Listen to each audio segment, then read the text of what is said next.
It was nearly impossible to tell the road from the river of light. Rain slicked the asphalt into mirrors, every headlight a bright, elongated bruise that slid away into the dark. The clock on the dashboard read 2:03 a.m. The driver kept one hand on the wheel and the other on the radio knob, not to change the station, just to feel something steady under his fingers. He had been on this stretch 100 times, between deliveries, between runs, between whatever small life would let him keep buying gas. The cab smelled faintly of coffee that had long gone cold, and the cheap leather of his jacket softened at the elbows where his hands rested. The silhouette showed up first as a gap in the guardrail reflections, a small, ragged shadow at the edge of the shoulder. For a second he thought it was a tarp or a sign fallen into the ditch. Then the figure shifted, a tiny movement like a bird turning its head, and the driver's heart set into a different rhythm. He slowed, pulled into the shoulder, the tires hissing on wet concrete. He got out before he could decide not to. She was smaller than he expected, bare feet nailed black by the road grime, a yellow dress soaked to her knees, clinging to a thin frame. A doll, its hair matted and one eye missing, was crushed against her chest by both tiny hands. The girl's hair was plastered to her forehead with rain. Tears had already cut tracks through the dirt on her face. Her lips moved without sound. She looked up when he crouched, her expression a quick, startling mixture of suspicion and a plea. "You okay?" he asked. His voice scraped the air, too loud for the hour and too soft for the rain. She didn't answer at once. She hugged the doll closer, like it could be something to hold the world in place. When she did speak, it was in a whisper that could have been swallowed by the storm. "Cabin," she said. "T. Stella. Mark." The names arrived like jagged pieces of ice. The driver's mouth formed them back to himself. Stella, Mark. They meant nothing to him, except that a child who could say them needed someone to say more back. He took his jacket off and wrapped it around her shoulders. The fabric smelled of oil and old cigarettes and that steady human thing, someone who had lived enough. He moved on instinct, moved like people in the margins always move when a life appears to need saving. He took out his phone, clocking his hands shaking, and dialed. "Two children?" the dispatcher asked, voice level. "Where are you located?" "Highway 9, mile marker 21, the westbound shoulder. There's a little girl, bare feet. She spoke names, Stella, Mark. She said cabin. She's soaked, needs warmth." "Stay with her," the dispatcher said. "Don't move her if she's injured. Help is on the way. Units are 10 minutes out." He didn't listen to the 10 minutes. Rain could turn minutes into eternity. He unlatched the trunk, found a blanket, and wrapped the girl. Gave her a bottle of warm coffee. Real coffee, he told himself. That would wake somebody up if sleep had started stealing their bones. She drank a small amount, then pushed the bottle away. She would not let him take the doll. He sat with the engine idling, warmed by the heater's small breath, and watched the way she shivered, counting breaths like a metronome. She told him, a few words at a time, the kind of fragments trauma gives you. Dark room, one bed. They say I was asleep. They said our house burned. Stella cried. Her voice broke and then steadied on the names like they were rocks she could cling to. Mark laughed. The tea tasted funny. They told me to sleep. Her thumb found the doll's missing eye and rubbed it absent-mindedly. Then the door. It was open. He knelt so his face was level with hers and listened like someone who had nothing but time. There was fear she didn't know how to keep hidden, old fear and new fear braided together. He introduced himself as Tom because there was no need for more, and the girl managed to nod. "Isabella," she said, and the name landed in him like a small bell. A bright pickup pulled up first, light strobing, then a squad car. In the prism of emergency beacons, the girl's soaked yellow dress looked like a splinter of sun. Within 10 minutes the scene smelled different, antiseptic, the sourness of adrenaline. A woman in a paramedic jacket wrapped Isabella in a thermal blanket and spoke to her in soft, careful sentences. The driver stayed back when the uniformed men approached, letting them take the lead. He felt at once both enormous and negligible, as if he had opened a door in the world and then receded, giving the professionals their territory. When a reporter's car pulled in with its logo bright in the night, he stepped away into the rain and watched the unfolding like a minor character in someone else's life. A camera from a local news affiliate had begun broadcasting rolling text across the bottom of the screen on the gas station's small television by the pumps. Breaking, child found on highway. Earlier report, girl presumed dead in cottage fire. The driver read the words as if they were a kind of code. Presumed dead, cottage fire. He thought of a funeral he had once attended in a town not his own, where people wore faces like costumes and clutched programs as proof that mourning had been done right. Isabella did not belong in the past tense. If a story like this grabs you and you want to see more of the quiet and unlikely ways people save each other, subscribe. Not a line shouted at the camera, but the kind of quiet plea a night like that deserved. They took Isabella to the hospital for a full check. She answered questions in stuttering bursts, small age-appropriate sentences, pieces of a larger puzzle she didn't know how to put together. She said the word tea again, and then drew a small circle in the air with a finger. She hummed a tune she said the woman called Stella sang sometimes. The paramedics gave her hot soup. A detective, arriving on a buzzing radio call, spoke to the driver softly, trying to sketch the outline of what had happened. The driver told them where he found her, the time, what she had said. He gave his name and phone number, and then, when someone asked if he would speak on camera, shook his head. "Keep the night," he told the detective. "Let it be night until it has to be day." The next morning, the city would wake up to headlines that did not line up with what the driver had seen. A photograph of a widow with her hand pressed to her chest, eyes wide with grief. A headline that said, "Harrison family mourns daughter. Millionaire John Harrison succumbs to illness." The photograph would be staged, the tears rehearsed, an empty chair placed precisely where a camera could catch it.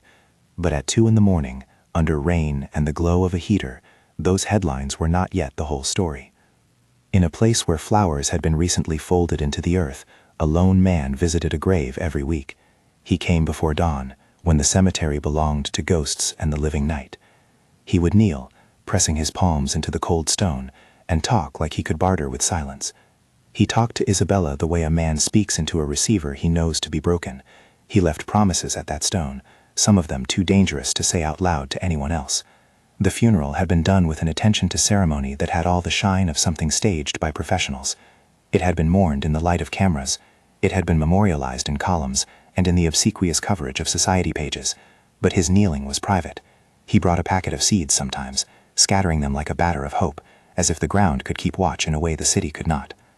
John Harrison had once been a man who thought he knew his life. Wealth condensed intentions into tidy lines and professional smiles. For the cost of silence, you bought a map of the world that stayed simple and clean. But the map had edges that could tear. People who had been friends had hands those edges. He had not known, at first, that his family could redraw a life around his absence, as easily as rearranging a room. He had watched on television as the woman he had married, Stella, stood with what looked like a broken heart on her sleeve. She had learned the performative aspects of grief like an actress learning new lines. There was always an audience for sorrow if one knew where to point the camera. When the driver's voice reached the police dispatcher, and then the hospital intake clerk, it sent a tiny ripple across the map John had drawn in secret. It reached a man who had spent months pretending to be smaller than he was. He had let it be known, half true, a theatrical collapse, that he had been ill. He had given his will to an executor's care, and the press had performed his decline like a curtain closing. But he had not died. He had retreated. He had the luxury of keeping watch from a distance, and more importantly, the cunning to wait for proof.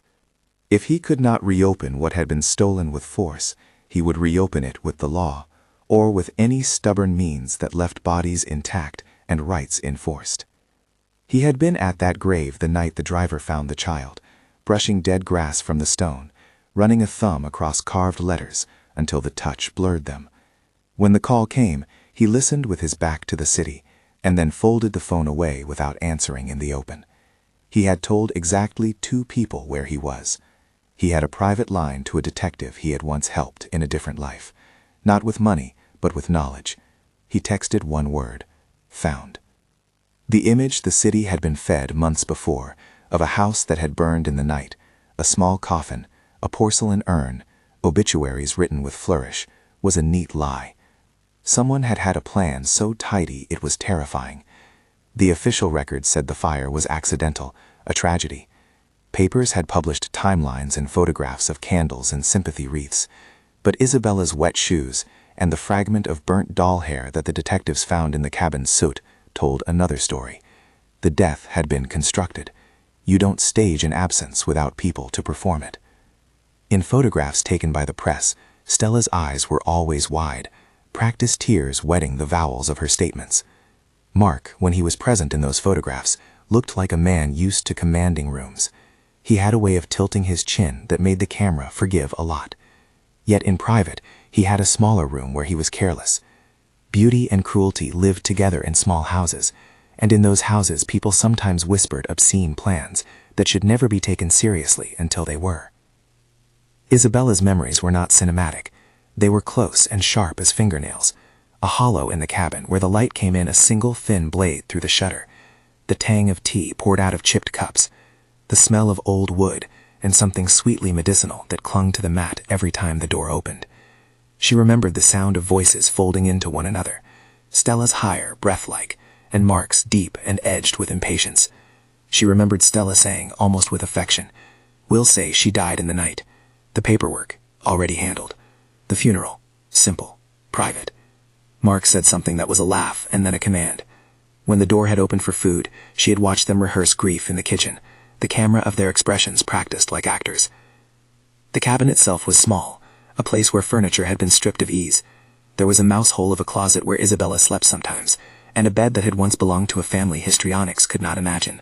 There was a radio that ran on batteries, and the next to last night there was a photograph on the mantel that Isabella could not fully understand, a wedding picture of Stella and John with the edges browned. It looked like a map of a life before violence. She picked out a loose thread on the doll and heard Stella say, as if mentioning the weather, "We need the will cleared. John has to be done with it." The cabin where Isabella had been kept had a camera, not very sophisticated, an old security cam meant to watch for trespassers, left pointed at the stove. It was meant to capture a fire, or so someone thought, to substantiate a death. It had been left unguarded, and it had recorded more than the staged blaze. It recorded Stella speaking in a small voice on a night when the wind made the window rattled like teeth. "When she's gone," Stella said, "no one will ask the right questions." Mark replied, "We will claim it was an accident. The funds are already in motion."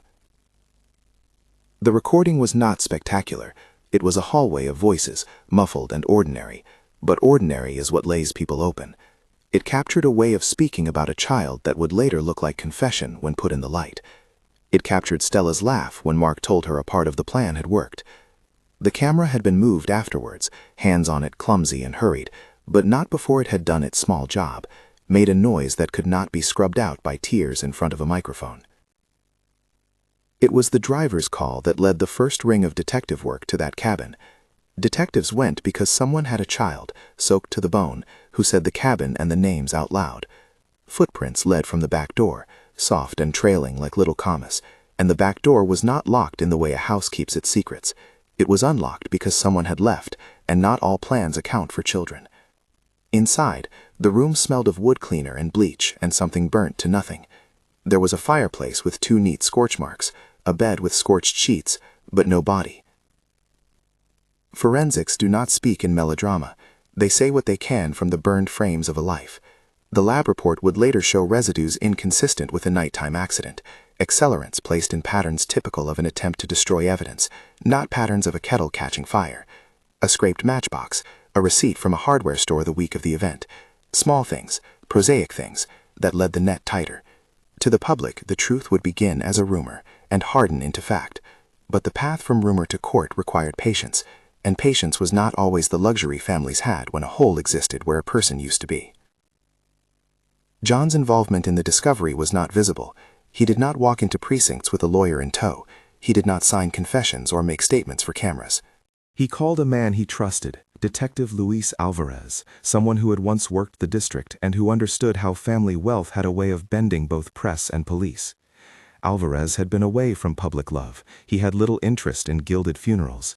He had a quiet contempt for the way a city could be persuaded to gloss the truth with expensive scarves. "We have the child," Alvarez said, when John finally let the detective in on what the driver had found.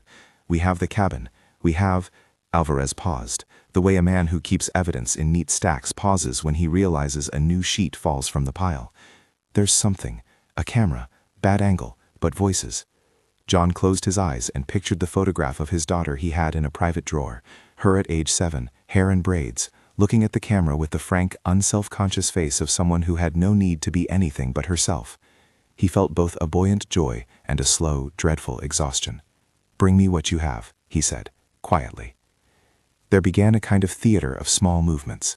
Photographs were taken in unremarkable lighting. Files were copied and given to a lawyer John had known before the cameras had begun to circle his life. Bank records were revised and subpoenaed. Mark's address added another line in a ledger that would eventually look incriminating. The driver, Tom, was a person of interest only in the sense that he existed at the axis of the beginning. A reporter called him and left a message filled with hunger. He deleted it. He told the detective he wanted nothing to do with the spotlight. He had stepped off the highway and into a moment where truth split a life. He would not live in the footage of it. Meanwhile, Stella arranged for a series of interviews that the press ate like sugar. She walked through the grieving ritual with a kind of practiced grief that the public accepted because grief can fold so naturally into theatrical expression. Mark, in comments to the press, smiled too easily. He stood like someone who had rehearsed a script and found it working, an arrogant tilt in his mouth that read to any attentive eye like a man who thinks himself untouchable. There were small things he could not quite hide, a way his gaze flicked when he thought no one watched, a terse hand gesture when he spoke the name of a lawyer as if to remind people who supplied the airtime. Isabella, between police interviews and the soft rap of a child psychologist's room, felt the world rearrange around her like the wakes of a boat. She did not understand legal systems or motives. She understood men's voices and how some of them went from being kind to being frightening within the span of a sentence. She clung to John when she could. He came to see her not as the Harrison of the papers, but as a father who had been learning how to be small and steady. His hands were not always steady. He smelled of cedar and an attempt at anonymity. He spoke to her in a voice that was low and constant, like a boat anchored to a dock. "You're safe," he told her, which was both the simplest truth and the most complicated promise. They learned things together, like how a sham death could be manufactured by a stack of forged documents and a compliant coroner's report, how money could flow with a simplicity that made theft feel like accounting. John kept a ledger in his head of all the small betrayals, a stock transfer here, a notarized signature there, an arranged disposal of a car. Sometimes the domestic cruelty of theft looked like domestic care, an agent assigned to handle the funeral, a family friend polite enough to run errands. People with access had used that access to move weights and seal rooms. Evidence accumulated like the slow piling of wintry snow. The camera at the cabin had given investigators a voice, even if it was muffled. A bank transfer with Stella's initials had a hand that left a small stain of guilt. A florist's receipt in Mark's trash matched the bouquet that had been photographed at the funeral. A lab found traces of a sedative in the cleaning cloths from the cabin, enough to show intention, not enough to tell a forensic narrative on its own. Lawyers could be slow, police could be measured, but the driver's discovery had become the sharp pin that burst a carefully arranged bubble. Stella and Mark began to crack in the little ways people crack when pressure rises. Slightly off jokes, the habit of checking a phone clutched as if it were a talisman, an argument in the kitchen that sounded like rehearsal but tasted unlike it. Their public appearances continued, of course. The city wanted the spectacle of mourning. It wanted the tidy narrative, because tidy narratives let people go back to living in the comfortable fiction that life is simple. But private minutes had begun to pile against them. Someone noticed a ledger. A woman in a finance office noticed a pattern of transfers that did not add up. A janitor at the cabin found a cigarette butt not logged in the official account of the fire. It had a lipstick stain that matched a shade Stella favored. That's how evidence sometimes works, not as a single explosive, neat reveal, but as 1,000 small stones that, when enough are stacked, create a wall that cannot be ignored. John and Detective Alvarez did not rush into cameras. They arranged meetings in a lawyer's office smelling of lemon cleaner and old air. They talked timelines and witness statements, the kind of dry things that eventually become incendiary in a courtroom. Isabella was there sometimes and not other times. Being a child in those rooms felt like being a guest at a banquet where the heavy dishes were all labeled with words you could not read.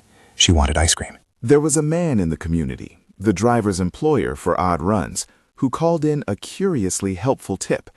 A security camera on a roadside motel down the road had caught a car like Mark's leaving the area near the time of the reported fire.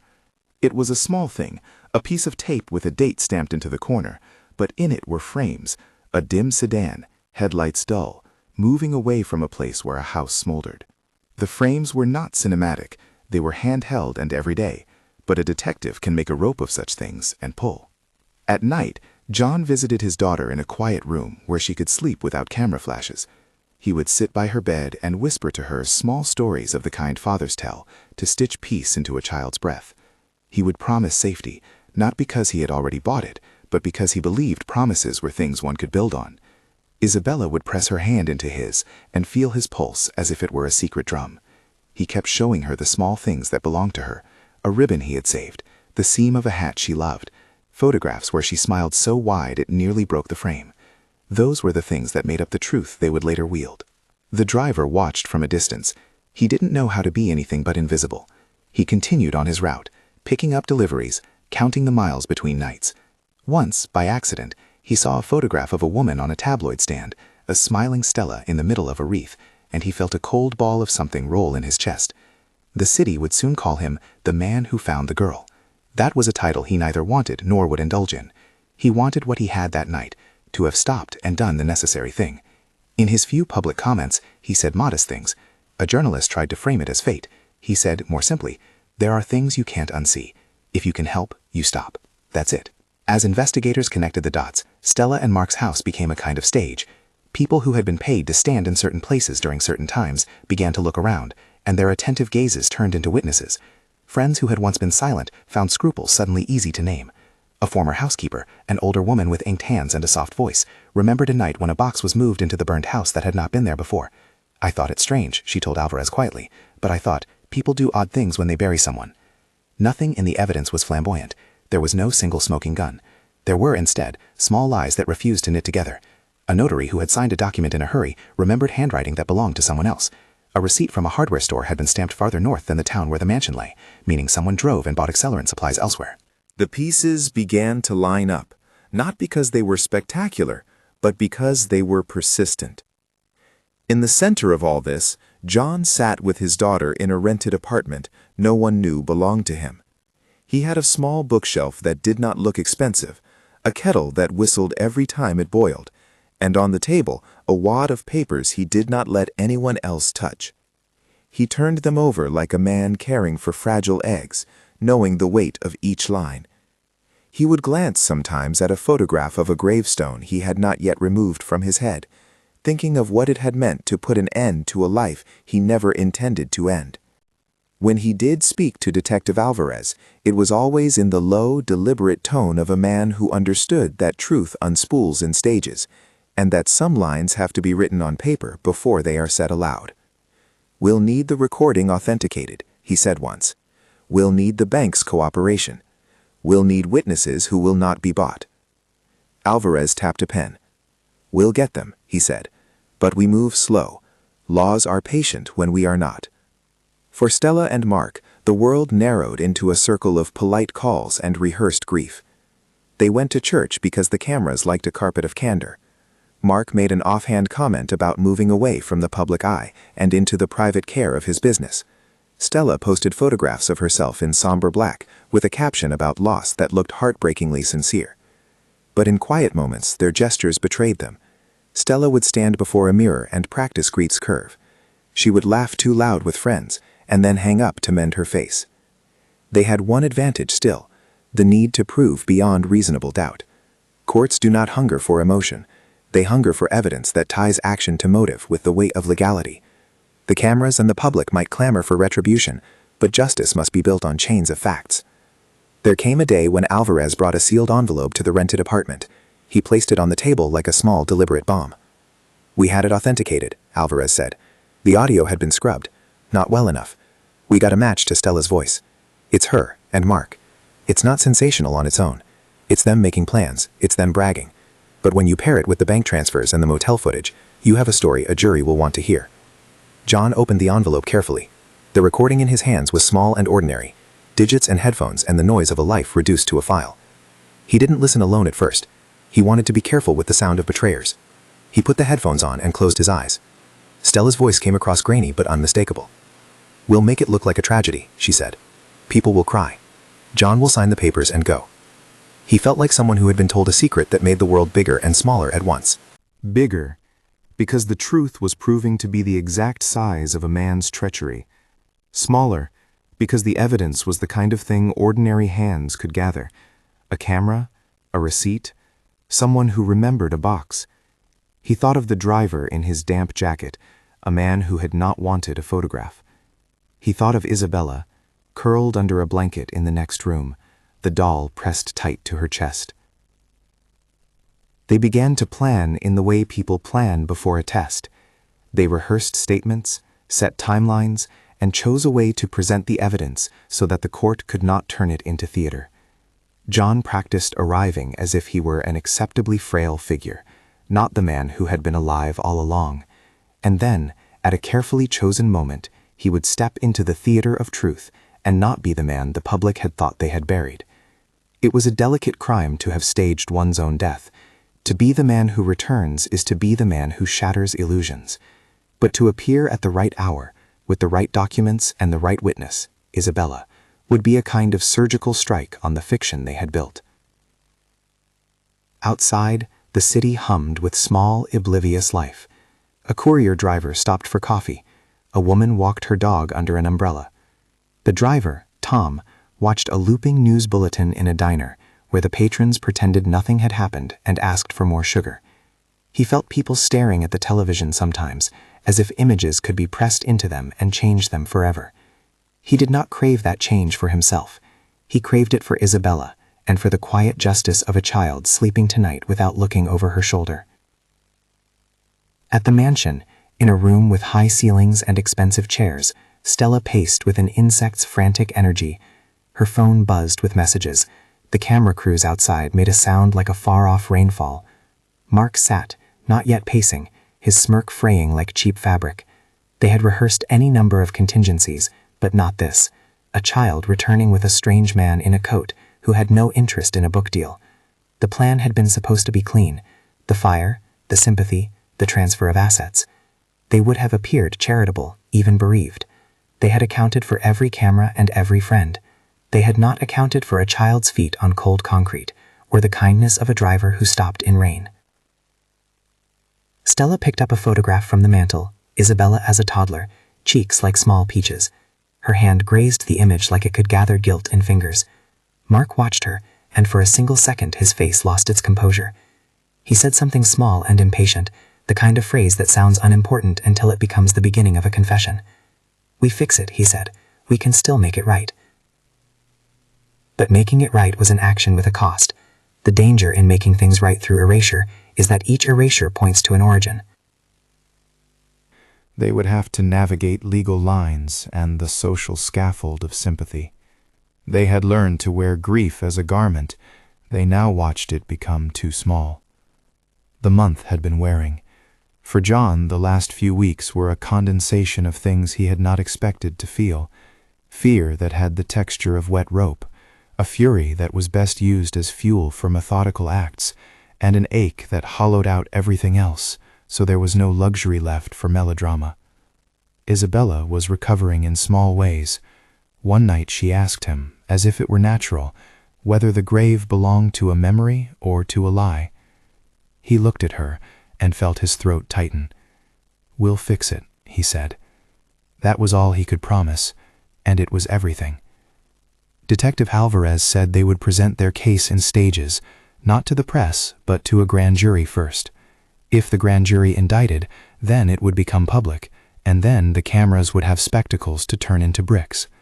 For now, Alvarez said, they would keep the motion forward quietly, letting the machinery of law spin at its own steady pace.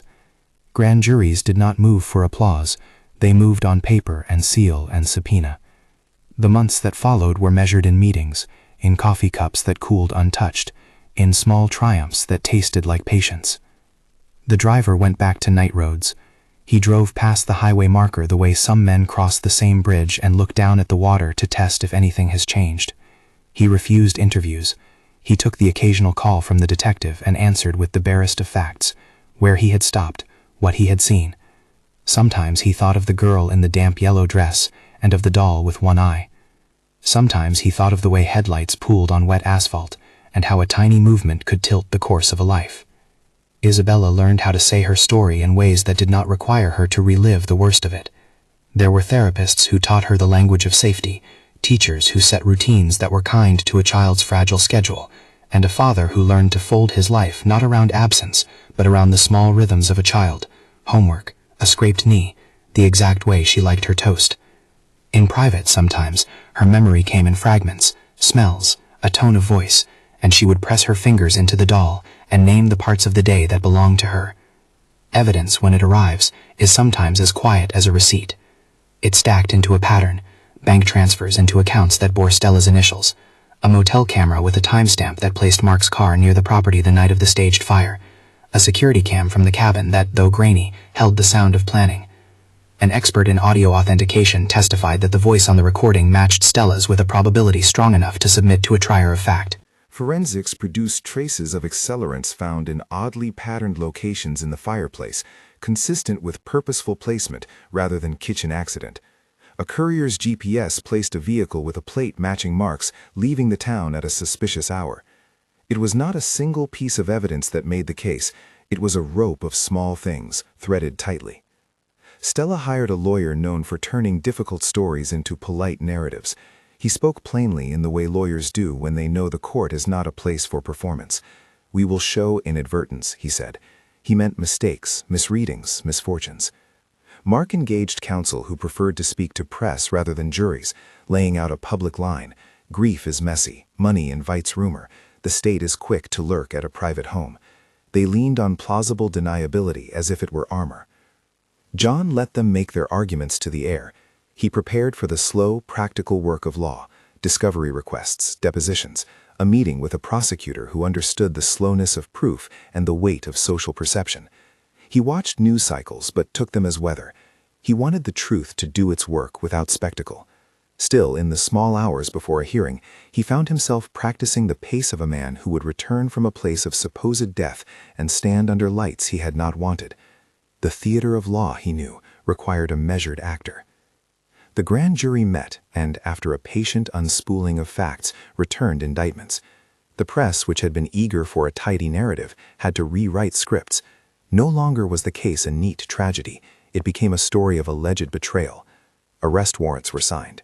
It did not happen in a single dramatic sweep. Law required warrants issued, suspects located, bail set. Mark was picked up at his office one morning, blinking in a fluorescent strip of light, cuffed gently and told the charges. Stella surrendered at a local station, white-knuckled and not yet certain how to perform grief now that the stage had been taken away. The arraignment was brief and clinical. The judge read charges with a voice like a metronome: conspiracy to commit fraud, endangerment of a minor, falsification of official documents, attempted murder by poisoning, the last charge worded as prosecutors could prove it, careful not to telegraph emotion into the record. There was no dramatic shouting. The courtroom had the blandness of wood and sound-absorbing panels meant to turn fury into a dull hum. The public bench was full of people who had watched and waited. The press in the back scribbled the lines that would become print the next day. During pre-trial discovery, defense lawyers picked at edges. They argued the recording could be manipulated, that chain of custody could be called into question. The prosecution methodically responded. Each transfer had a trail. Each camera had a log. Each receipt could be traced. They brought in the motel manager, who testified to the footage, a forensic accountant, who spoke of money moving in patterns consistent with planned transfers rather than random charity, and a lab technician who explained in quiet, precise terms what the chemical residues meant. Evidence stacked. Doubts were addressed. The prosecution built a narrative tidy enough for the jury to comprehend. As the trial approached, John and Isabella met with their lawyer to discuss the best way forward. Would Isabella testify? It was a decision fraught with the cost of exposure against the weight of truth. She had survived small betrayals. She had grown used to small rooms where adults whispered plans. When asked if she wanted to tell the jury her story, she thought of the driver's jacket, of a heater's breath on a wet night, and of a man who had done a small, necessary thing. "I want them to hear," she said, voice steady. "I want them to know the words they used." The lawyer nodded. Isabella would go to the stand. The day of the trial arrived like a split second stretched into a long expectation. Cameras gathered about the courthouse steps, but inside the building kept a disciplined hush. Counsel argued their motions, and for a moment the theater thinned into fact. The prosecutor opened not with melodrama, but with the careful arrhythmia of someone who wanted the jury to hold the elements the way a parent keeps a fragile object, close enough to see, careful to protect. He spoke of patterns, transfers, rehearsed grief, the presence of a child reported alive and later found. He did not shout. He did what prosecutors do, laid the tracks and asked the jury to follow them. Stella's defenseman tried to weave reasonable explanations. He emphasized character witnesses, a woman who said Stella wasn't capable of planning violence, friends who testified to the rehearsed performativity of grief as nothing more than human frailty. Mark's counsel mocked the slipperiness of digital evidence, argued about coincidences, about misinterpretations. The courtroom felt like a balance being slowly moved with small weights. Outside, the world wanted a headline that satisfied. Inside, the jury needed a story that proved beyond reasonable doubt. The turning point came when the prosecution presented the authenticated audio. It was not a cinematic reveal. It was the dull click of a court speaker and a voice that made the room hold its breath. The recording played, clipped, ordinary voices, discussing plans in a way that, when drawn together, did not sound like improvisation. The expert explained how voice matching worked, how samples were compared, how a probability could be offered and weighed. The tape, accompanied by an expert's calm testimony, made the conspiratorial words no longer speculation. It made them a bridge between motive and action. Isabella's testimony followed with a quiet power that no newsreel could manufacture. She sat on the stand, legs swinging from the chair's edge, and told the jury what she remembered in short sentences. "They called it tea," she said. "The cup tasted different." She spoke about the cabin with the matter-of-factness of a child for whom the world had been rearranged by adults. She named Stella and Mark when asked. Her father sat in the front row, hands clasped so tight the knuckles shone white. He watched her as if memorizing each syllable for a life they were rebuilding together. Under cross-examination, the defense tried to unsettle her. They asked if she was sure. They spoke of confusion, of leading questions. But Isabella stood on the bedrock of small truths. She said the things no one could accuse of being rehearsed. The brand of soap in the cabin, the way Stella hummed a particular song, a little mark on the doll's neck that matched the doll she had in her lap. Those details, innocuous, precise, were the kinds of things that tell juries the truth is not an artifact of coaching. Mark's face, in the defendant's box, slid from defiance to something more fragile. Stella's practiced grief fell away in the way a mask might get damp beneath hot lights. She touched a hand to her mouth, small gestures betraying a human panic. In a quiet moment in court, a juror shifted in her seat. The courtroom had the odd intimacy of people witnessing small human fractures and being asked to transform them into civic consequences. When the closing arguments were made, the prosecutor threaded the facts like a seam. The child's survival started with a driver who stopped on a rainy night. The campaign of falsehoods that followed had been carefully stacked. Money had moved where it did not belong. The plan to conceal had relied on silence and a performance of grief. The defense implored mercy and doubt, and asked for the benefit of uncertainty. The jury retired.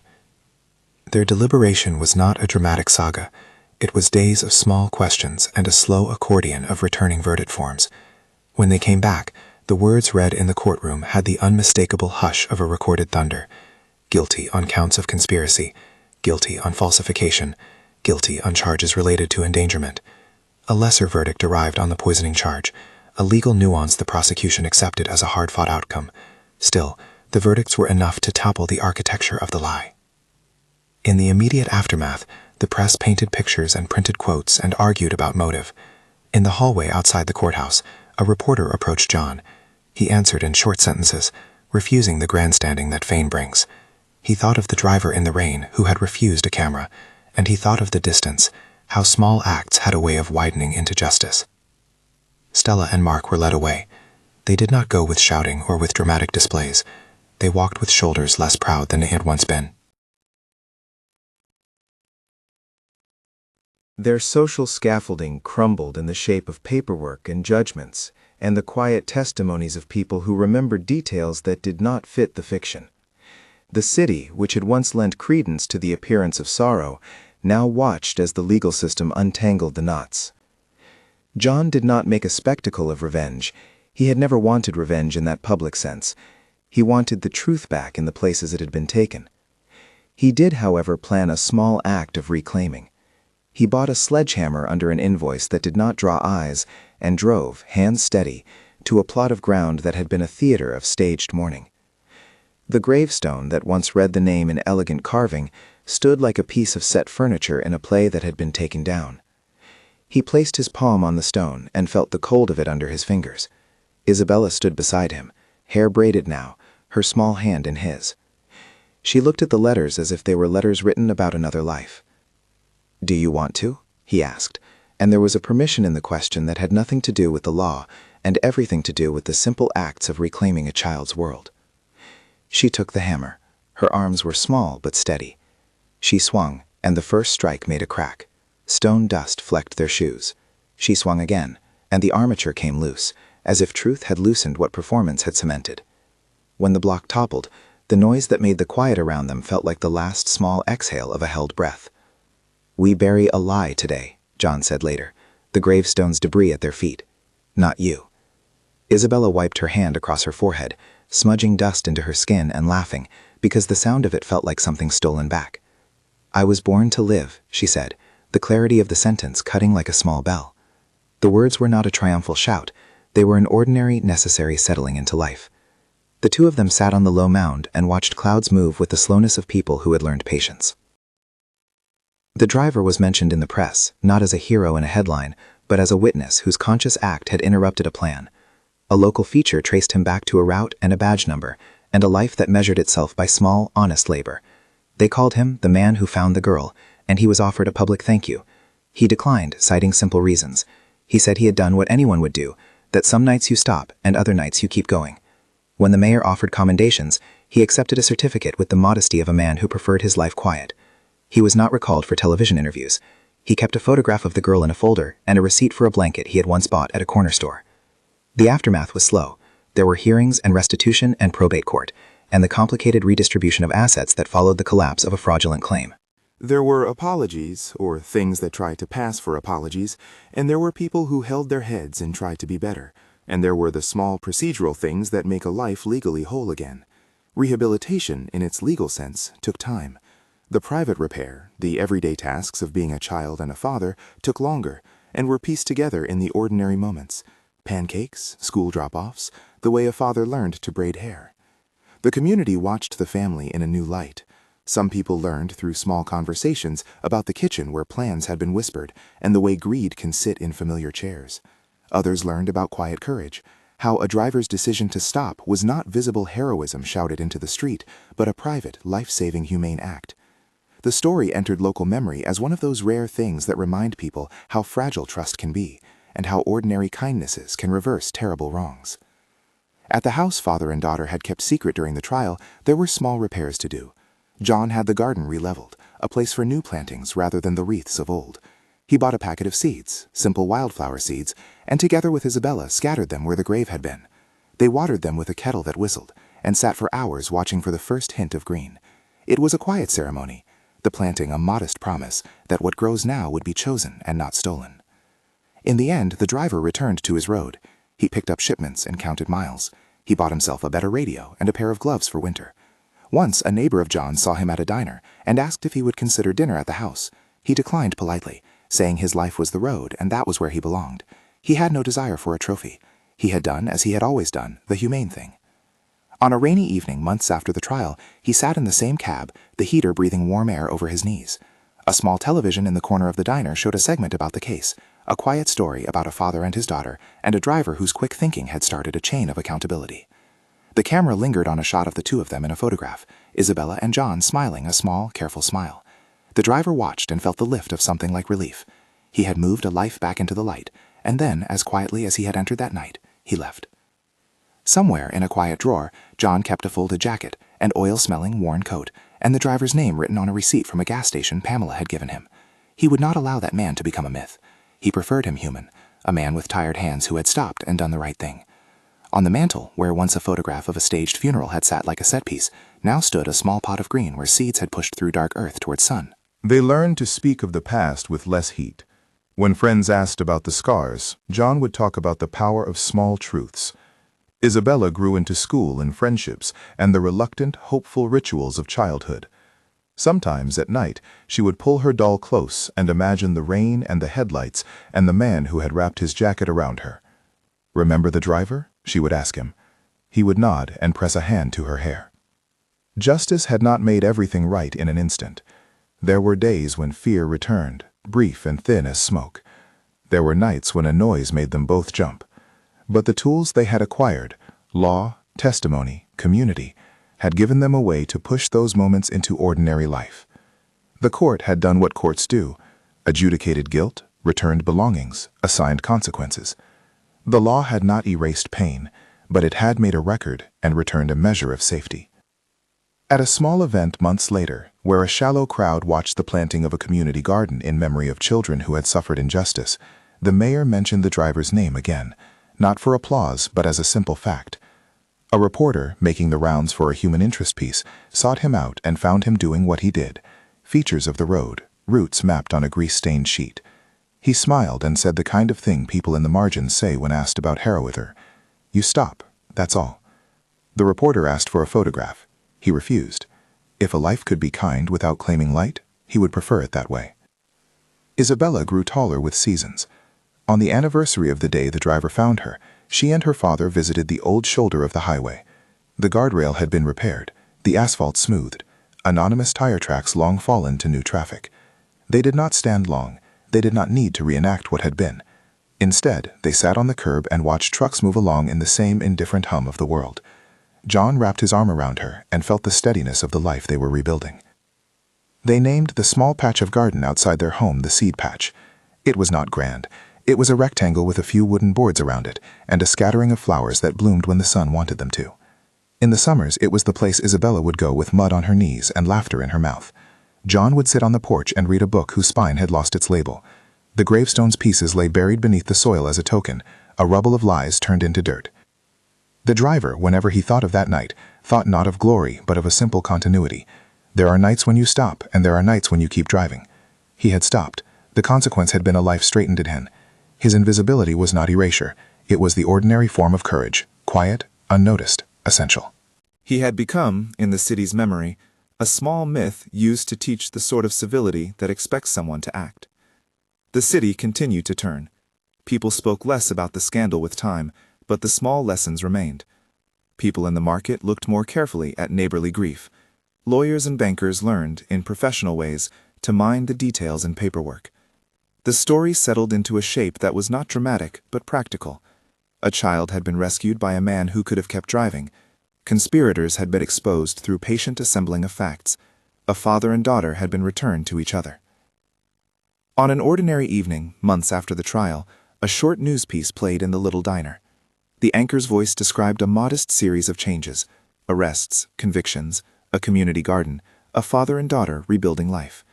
The camera flashed briefly to a photograph of the driver's wet jacket, the doll with one eye, the demolished gravestone knocked loose by a child's hammer. The piece ended with an interview clip, brief and modest, a reporter asking whether he felt heroic. He answered, as he had before, without flourish, "I was just a driver who saw a child. I did what anyone should do." Isabella, some years on, would sometimes stand at the edge of a highway and watch the cars go by. She did not wait for heroes now. She knew people could be ordinary and still change destinies. She planted a little flower there once, in memory of a coat that had been warm on a rain-soaked night. John joined her, and together they made no ceremony of it. They scattered seeds. They watched.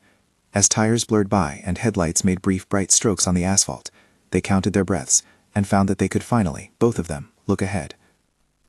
The invisible hero had done his part, and then he had returned to the road.